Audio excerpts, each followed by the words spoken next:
conversations with the legislature leadership, one way or the other, about whether they're going to take on your redistricting push? No, I haven't. You know, we have an interesting history with the legislature on redistricting, as some of you may know. We did the current map, which has just been upheld by the Florida Supreme Court, also was upheld in federal court. And Blaze was one that was really strong on this.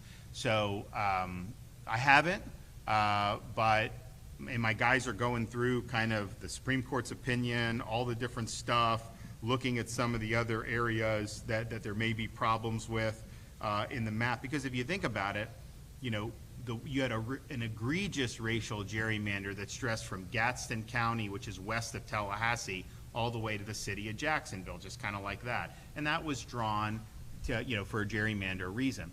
And so we obviously thought that was constitutionally defective. But, you know, you look at other parts of the state, South Florida, I mean, you know, there's some potential problems too.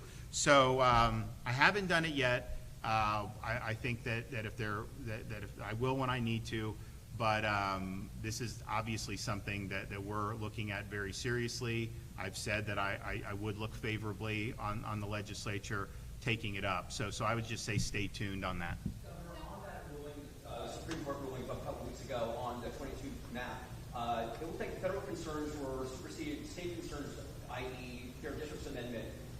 Should we be concerned that this may be the evisceration of the Fair Districts Amendment, depending on how?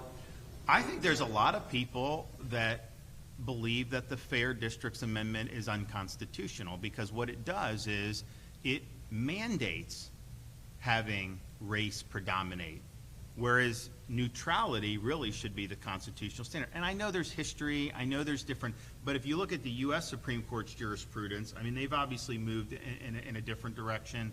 I think that they're going to see some more of those cases. And so the question is, you know, that was written in a way to basically get buy-in across a political coalition. And so the way it was done, many people believe runs afoul of the federal Constitution. If that's the case, then I think the Florida Supreme Court's position would likely be, well, this is just it's unenforceable at this point because it's constitutionally defective from a federal perspective. I happen to share that view, and I remember when it passed. I wasn't governor, and I remember, and it wasn't something I was for then, but then when I became governor, we started doing this. When I started looking at kind of how they set up this scheme, and then the map that the legislature produced, you know, a lot of people voted for that because they were told that that was the way to get rid of a Corrine Brown district. I mean, that was a huge part of the messaging. And a lot of Republicans voted for it because they didn't want, because she had a district that snaked south. So then they just did a district that snaked west. I mean, it was really 6 of one, half dozen of the other. It wasn't good for her because she lost some of her base.